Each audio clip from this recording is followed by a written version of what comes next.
नमस्ते दोस्तों। आज हम दुनिया का one of the top most fashion brand Louis Vuitton के बारे में बात करेंगे। उनकी मार्केटिंग एंड ब्रांडिंग स्ट्रेटेजी क्या है, उस पर हम बात करेंगे। वैसे तो 172 ईयर्स ओल्ड ये कंपनी है और इसकी market cap value 28 lakh crore rupees इतनी है। फ्रांस में एक लड़का था लुई विटॉन। 16 साल की उम्र में उसकी माँ गुजर गई और सौतेली माँ से परेशान होकर उसने उसका गांव छोड़ दिया और 400 किलोमीटर वो पैदल गया पेरिस में। वहाँ पे एक ट्रंक बनाने वाली कंपनी थी, जो हम ट्रैवलिंग में यूज़ करते हैं ना, ट्रंक। तो उसमें उसने काम करना शुरू किया। वो जो ट्रंक होते थे उसका टॉप वैसा कर्व होता था, तो इसके कारण एक पर एक ट्रंक रखना मुश्किल था। तो उसने क्या किया, उसमें एक इनोवेशन किया और उस बॉक्स का जो ऊपर का टॉप था वो फ्लैट बनाया। इसके कारण एक पर एक बैग रखते आने लगे।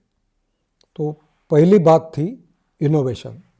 कभी भी हम कुछ भी प्रोडक्ट बनाते हैं तो उसमें इनोवेशन होना ये सबसे इम्पोर्टेंट है। यह है उसकी स्ट्रैटेजी 1। फिर धीरे धीरे लुई विटॉन के स्टोरी में हम डिटेल नहीं जाएंगे।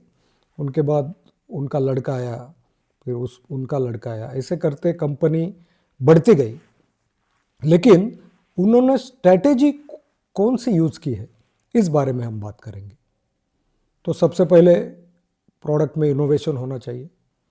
दूसरी बात, कभी भी लुई विटॉन के जो प्रोडक्ट्स है, मतलब पाउच होते हैं, फैशन बैग होते हैं, पर्स होते हैं, ट्रैवलिंग बैग्स होते हैं, जैकेट होते हैं, क्लोथिंग होता है, तो उसमें कभी भी वो डिस्काउंट नहीं देते हैं और कभी भी उनके प्रोडक्ट्स सेल पर नहीं होते।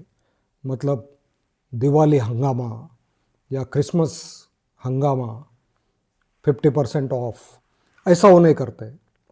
मतलब उनका यह मानना है कि हमारे प्रोडक्ट की वैल्यू हम खुद होकर डाउन नहीं करते हैं। जितनी उसकी प्राइस है उसमें ही आपको लेना पड़ेगा। उसके बाद वो अपने प्रोडक्ट्स को बहुत ही रेयर बनाते हैं, मतलब इजीली अवेलेबल नहीं है। आप देखो, इंडिया में बहुत गिने चुने स्टोर्स है, वहाँ पे वो अवेलेबल है। जो बड़े सिटी में एकदम टॉप मोस्ट मॉल होते हैं वहीं वो अवेलेबल होते हैं। उसके बाद उनके हमेशा प्रोडक्ट्स कम होते हैं। Limited edition, limited products and limited store, ये उनकी एक स्ट्रेटेजी है। मतलब वो इजीली अवेलेबल नहीं होती। आपको भी लुई विटॉन की बैग लेनी है, एक तो बॉम्बे में लेनी पड़ेगी, दिल्ली में लेनी पड़ेगी या बाहर लेनी पड़ेगी। मतलब इट्स वेरी रेयर। जैसे आप देखो कि अगर कोई चीज़ बहुत रेयर है तो उसे एक वैल्यू आती है, तो उसी प्रकार उन्होंने उनकी ये स्ट्रेटेजी बनाई। It's not only logo, it is status symbol. मतलब जब भी उस लोगों की बैग दिखती है तो एक स्टेटस होता है। मतलब जो पर्सन ये लुई विटॉन की बैग लेता है या पाउच, तो उस पर वो जब लोगो दिखता है तब उसकी वैल्यू बढ़ती है, उस आदमी की वैल्यू बढ़ती है। तो इसे कहते हैं कि ब्रांड वैल्यू। जब भी आपके प्रोडक्ट का कोई डुप्लीकेट बनने लगे तो समझना कि आपके ब्रांड को एक नई वैल्यू मिली है। ये हो गई स्ट्रैटेजी। उसके बाद सेलिब्रिटी पावर। उन्होंने हमेशा हर कंट्री में टॉप मोस्ट लोगों को ही सेलिब्रिटी बनाया है। जैसे कि इंडिया में दीपिका पादुकोण, उसे सेलिब्रिटी बनाया। ऐसे कोई आयरे गहरे आदमी को ब्रांड एम्बेसडर नहीं बनाते हैं, टॉप क्लास आदमी को ही ब्रांड एम्बेसडर बनाते हैं, ताकि अगर दीपिका लेती है तो बहुत लेडीज लड़कियों को लगता है या काफ़ी लोगों को लगता है कि मेरे पास भी ये प्रोडक्ट होना चाहिए। एक्सपीरियंस, अभी देखो प्रोडक्ट में एक अच्छा एक्सपीरियंस होना चाहिए, मतलब उसकी क्वालिटी सुपर फाइन होनी चाहिए, बेस्ट होनी चाहिए। जब भी हम पाउच लाते हैं, पर्स लाते हैं, उसकी चेन होती है एकदम स्मूथ होनी चाहिए, उसके पैकेट आसान से खुलने वाले चाहिए। तो इसे कहते हैं product best quality best feeling.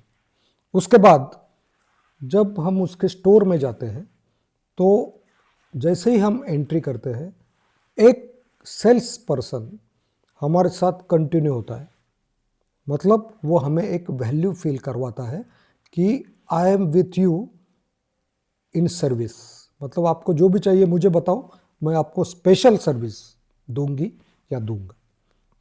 उसके बाद आप देखो कि ऐसा नहीं होता है कि एक शेल्फ है और उसमें 10 ऐसे पर्स लगाए हुए हैं, नहीं, एक एक शेल्फ में एक पर्स होता है या एक बैग होता है, उस पर एक स्पॉटलाइट मारा हुआ होता है, मतलब एक प्रोडक्ट एक कितना स्पेशल है वो बताता है। फिर उसका पैकिंग, जब हम वो खरीदते हैं उसका पैकिंग इतना सुपर फाइन क्वालिटी होता है कि हम किसी गिफ्ट दें या कभी हम खरीदें तो वो खोलते समय भी हमें एक रॉयल फील आता है, एक शानदार फीलिंग आता है। तो इसके कारण लोगों के दिमाग में वो ब्रांड ऐसे सटीक बैठता है। कभी भी लुई विटॉन ओवर मार्केटिंग नहीं करता है, मतलब इधर भी होर्डिंग, न्यूज़पेपर में ऐड, टीवी में ऐड नहीं, बहुत कम ऐड होती है। न्यूयॉर्क में अभी मैं गया था, एक बहुत बड़ी ऊंची बिल्डिंग है, उसे लुई विटॉन के बैग के शेप में बनाया है, तो ज़बरदस्त, मतलब वो जाके लोग वहाँ फोटो निकाल रहे हैं। तो इसे कहते हैं कि ओवर एडवर्टाइजमेंट नहीं करते, ओवर ब्रांडिंग नहीं करते, लिमिटेड ब्रांडिंग करते हैं। जैसे कि आपको पता है सोनी टीवी, बहुत पहले उसकी ऐड ही नहीं आती थी, अभी आने लगी है, कंपटीशन है, लेकिन इसे कहते हैं कि ओवर मार्केटिंग कभी नहीं करते। और old tradition but latest design, ऐसा नहीं है कि पुराने टाइप का बैग है, लेटेस्ट डिज़ाइन होती है। अभी मैं एक ट्रैवलिंग बैग देखने गया था, उसको ऐसे ऐसे हैंडल था, वो ऊपर रहता है ना स्ट्रोलर के ऊपर, इतने सुपर फाइन डिज़ाइन थी, मॉडर्न लुक्स थे कि हर किसी को लगता है कि ये लेनी चाहिए।